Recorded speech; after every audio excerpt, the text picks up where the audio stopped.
क्या आपने कभी सोचा है कि हमारे प्यारे भगवान भी बुद्धू बन सकते हैं? आज मैं आपको एक ऐसी जादुई और मजेदार कहानी सुनाने जा रहा हूँ जो आपको खूब हंसाएगी और थोड़ा सा भावुक भी कर देगी। ये प्यारी सी कहानी है बर्फ से ढके कैलाश पर्वत के सबसे भोले भगवान शिव की, जिन्होंने पूरे 3 बार खेती की, खूब सारी मेहनत की, लेकिन तीनों बार खाली हाथ लौटे। और सबसे मजेदार बात पता है क्या है? उन्हें बुद्धू बनाया खुद नटखट भगवान जगन्नाथ ने। तो चलिए शुरू करते हैं ये अनोखी और प्यारी सी कथा। कैलाश पर्वत पर एक चमकती हुई सुबह की बात है। सूरज अभी पूरी तरह बादलों से निकला भी नहीं था कि माता पार्वती की आवाज पूरे कैलाश में गूंज उठी। स्वामी, ओ स्वामी, कहाँ हो आप? भगवान शंकर अपनी जादुई समाधि से उठे, अपनी बड़ी बड़ी आंखें खोली तो सामने माता पार्वती खड़ी थी। लेकिन आज उनका अंदाज कुछ अलग था।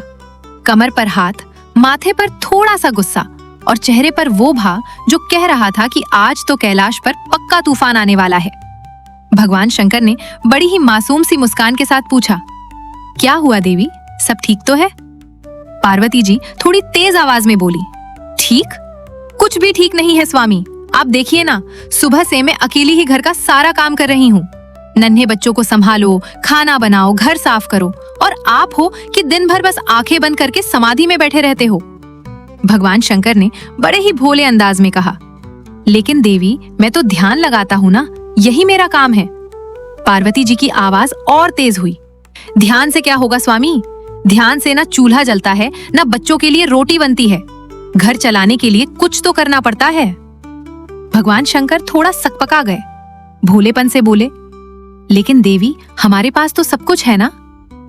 पार्वती जी ने एक लंबी सांस ली और बोली, स्वामी, आपके पास भांग है, भस्म है, लेकिन घर में अनाज नहीं है।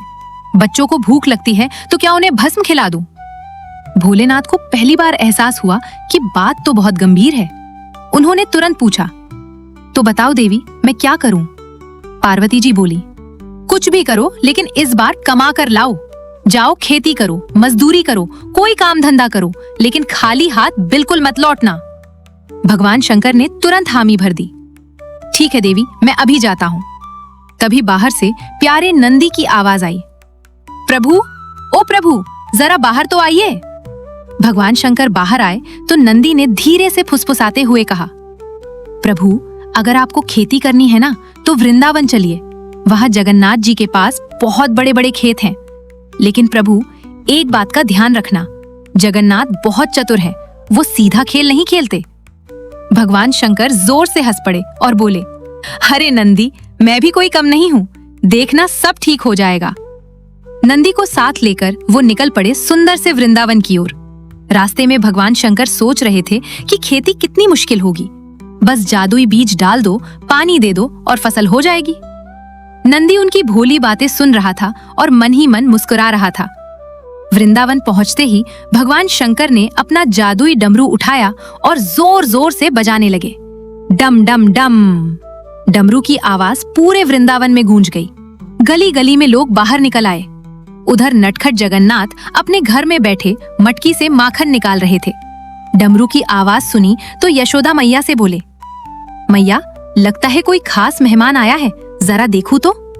दरवाजा खोला तो सामने खुद भोलेनाथ खड़े थे, हाथ में त्रिशूल, गले में प्यारा सा सांप और चेहरे पर एकदम भोलापन। जगन्नाथ तुरंत समझ गए कि कुछ तो माजरा है। उन्होंने हाथ जोड़कर कहा, अरे महादेव, आप यहाँ? वो भी खुद? मुझे बुला लेते, मैं ही कैलाश आ जाता। भगवान शंकर ने सीधे सीधे कहा, जगन्नाथ, मैं एक काम से आया हूँ। जगन्नाथ ने शरारत भरी मुस्कान के साथ कहा, बताइए प्रभु, क्या सेवा कर सकता हूँ मैं आपकी? शंकर जी ने बड़े ही मासूम अंदाज में कहा, दरअसल पार्वती ने कहा है कि कुछ कमा कर लाओ, तो सोचा तुम्हारे खेत में खेती कर लूं। जगन्नाथ की आंखें चमक उठी। उन्होंने सोचा, वाह, आज तो बड़ा मजा आएगा।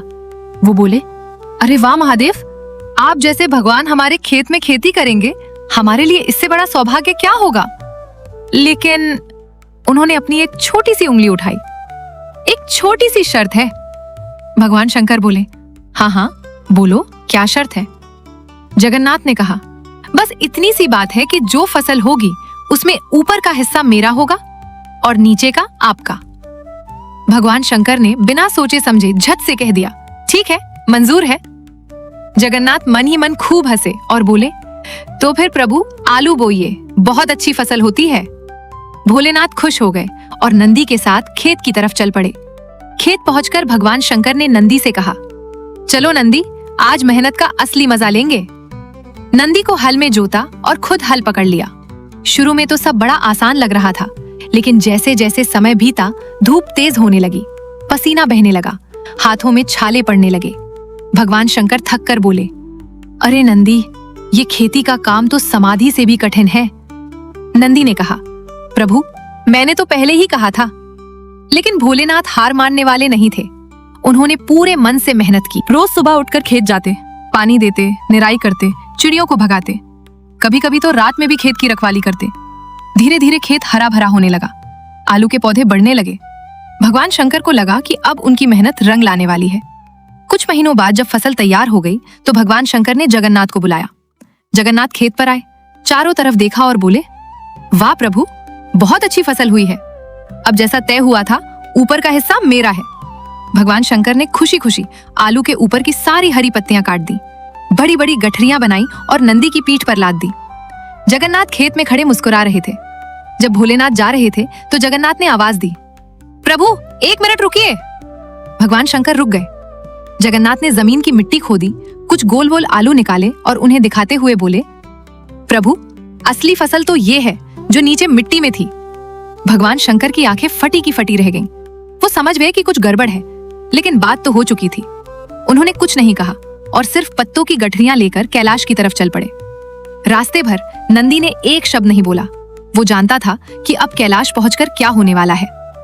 कैलाश पहुंचते ही माता पार्वती दरवाजे पर खड़ी थी। उन्होंने देखा कि भगवान शंकर बड़ी बड़ी गठरियां लेकर आ रहे हैं। खुशी से बोली, अरे वाह स्वामी, लगता है बहुत अच्छी फसल हुई है। भगवान शंकर ने मुस्कुराते हुए गठरियां उनके सामने रख दी। पार्वती जी ने जैसे ही पहली गठरी खोली, उनका चेहरा देखने लायक था। अंदर सिर्फ हरी हरी पत्तियां थीं और कुछ नहीं। उन्होंने दूसरी गठरी खोली, वही हाल। तीसरी खोली, फिर वही। पार्वती जी ने गहरी सांस ली और बोली, स्वामी ये क्या है? भगवान शंकर बोले, देवी यही तो फसल है, मैंने खेती की, बहुत मेहनत की। पार्वती जी बोली, लेकिन इन पत्तों का मैं क्या करूं? ना इसकी सब्जी बनती है, ना रोटी। स्वामी आपने जमीन के नीचे नहीं देखा क्या? भोलेनाथ को तब समझ आया। उन्होंने अपना सिर पीट लिया और बोले, मैं तो बड़ा भोला निकला। पार्वती जी ने पत्तों की गठरियां एक तरफ रखी और बोली, कोई बात नहीं स्वामी, दोबारा जाइए, लेकिन इस बार ध्यान से नीचे की फसल लेकर आइएगा। भगवान शंकर ने सिर हिलाया। नंदी पास आया और बोला, प्रभु मैंने पहले ही कहा था, जगन्नाथ चतुर हैं। भगवान शंकर बोले, अब समझ आया नंदी, लेकिन अब की बार मैं भी चालाकी से खेलूंगा। अगले दिन सुबह सुबह भगवान शंकर फिर से वृंदावन पहुंच गए। इस बार उन्होंने और जोर से डमरू बजाया। जगन्नाथ दरवाजा खोलकर बाहर आए और हंसते हुए बोले, अरे महादेव, इतनी जल्दी वापस? भगवान शंकर ने कहा, हाँ जगन्नाथ, एक बार फिर खेती करनी है। जगन्नाथ बोले, बहुत अच्छा, लेकिन इस बार क्या शर्त होगी? भगवान शंकर ने चालाकी से कहा, इस बार नीचे की फसल मेरी होगी। जगन्नाथ की मुस्कान और चौड़ी हो गई। बोले, बिल्कुल ठीक है प्रभु, कोई दिक्कत नहीं। इस बार बाजरा बोइए, बहुत फायदे का सौदा है। भगवान शंकर खुश हो गए। सोचा अब तो पक्का है, और फिर नंदी के साथ खेत में लग गए। इस बार भोलेनाथ पहले से भी ज्यादा मेहनत से काम करने लगे। सुबह 4 बजे उठ जाते, खेत की तरफ निकल पड़ते, पूरा दिन खेत में बिताते। बाजरे की फसल बहुत देखभाल मांगती है, इसीलिए भगवान शंकर ने कोई कसर नहीं छोड़ी। नंदी भी साथ था। दोनों मिलकर पूरी लगन से काम करते। कभी कभी रात में भी जागकर खेत की रखवाली करते। भगवान शंकर बोले, नंदी, इस बार तो पार्वती जरूर खुश होगी। महीनों की मेहनत के बाद बाजरे की फसल लहलहाने लगी।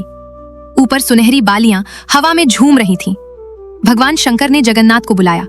जगन्नाथ आए और खेत देखकर बोले, वाह प्रभु, इस बार तो कमाल कर दिया आपने। अब जैसा तय हुआ था, ऊपर की फसल मेरी और नीचे की आपकी। भगवान शंकर ने सोचा अब तो सब सही है। उन्होंने बाजरे के नीचे की सारी डंडियां और जड़ें काट ली, बड़ी बड़ी गठरियां बनाई। जगन्नाथ ने ऊपर की सुनहरी बालियां तोड़ ली। जब भोलेनाथ गठरियां लेकर जाने लगे तो जगन्नाथ ने फिर रोका। प्रभु 1 मिनट।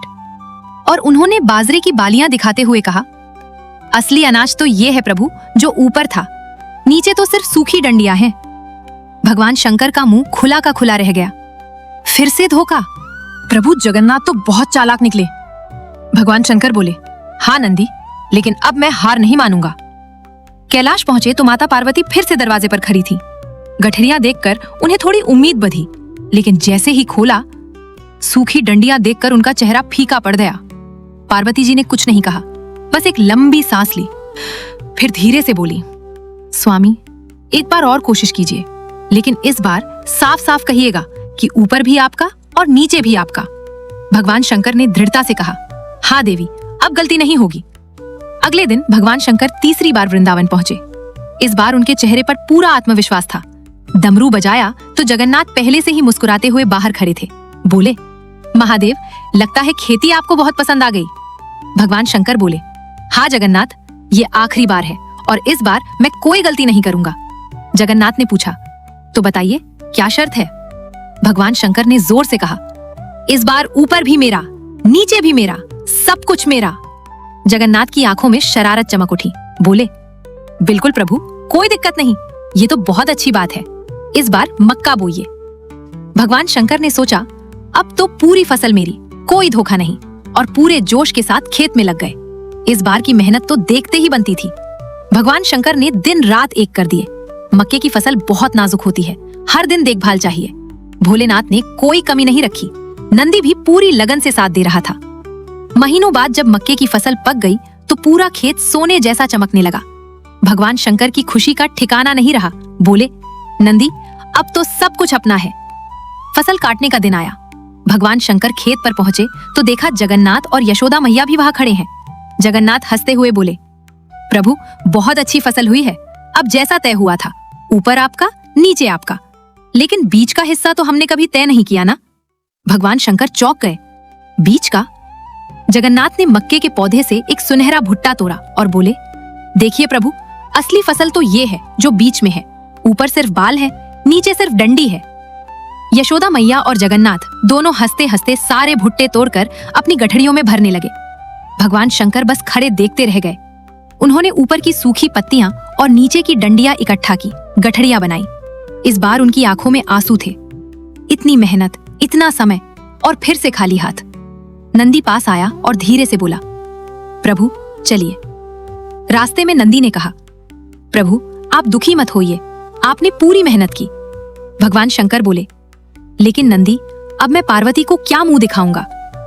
कैलाश पहुंचकर भगवान शंकर ने बड़ी हिम्मत जुटाई और अंदर गए। पार्वती जी बाहर खड़ी थी, लेकिन इस बार उनके चेहरे पर गुस्सा नहीं था। भगवान शंकर ने गठरियां उनके सामने रख दी। पार्वती जी ने खोली, फिर से पत्ते और डंडियां। उन्होंने भगवान शंकर की तरफ देखा। शिवजी की आंखों में आंसू थे, चेहरे पर बहुत थकान थी।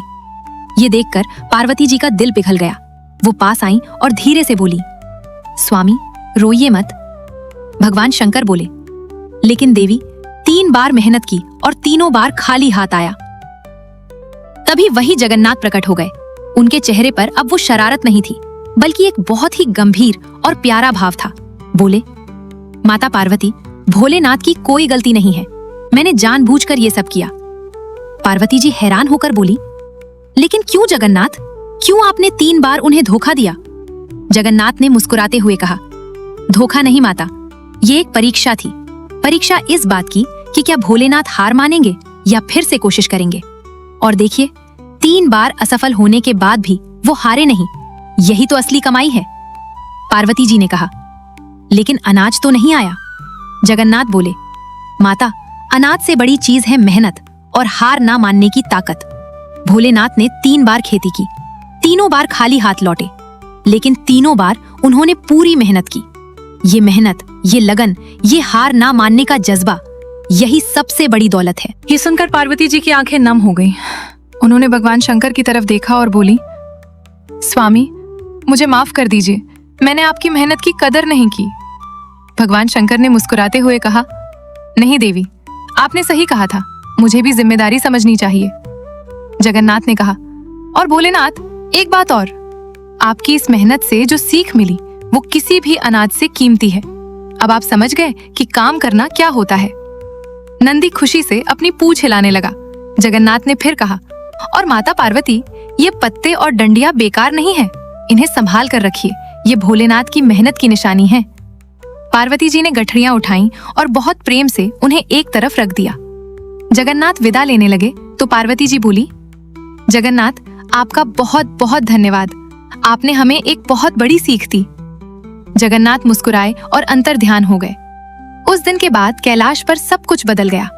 भगवान शंकर अब सिर्फ समाधि में नहीं रहते थे, वो पार्वती जी के काम में हाथ बटाने लगे। कभी पानी भर देते, कभी बच्चों को संभाल लेते। पार्वती जी भी बहुत खुश थीं। उन्हें समझ आ गया था कि उनके स्वामी भले ही भोले हों, लेकिन मेहनत से कभी पीछे नहीं हटते। नंदी सबसे ज्यादा खुश था। उसे लगता था कि उसके प्रभु ने जीवन का असली मतलब समझ लिया है। एक दिन पार्वती जी ने भगवान शंकर से कहा, स्वामी, आज मुझे समझ आया कि आप क्यों भोले कहलाते हो। आपका मन इतना साफ है कि आप किसी की चालाकी नहीं समझ पाते, लेकिन यही तो आपकी खूबसूरती है। भगवान शंकर ने कहा, और देवी, मुझे ये समझ आया कि परिवार चलाने के लिए सिर्फ ध्यान लगाना काफी नहीं, जिम्मेदारी निभाना भी जरूरी है। नंदी ने हंसते हुए कहा, प्रभु, आपने खेती से अनाज नहीं कमाया, लेकिन दिल जीत लिए।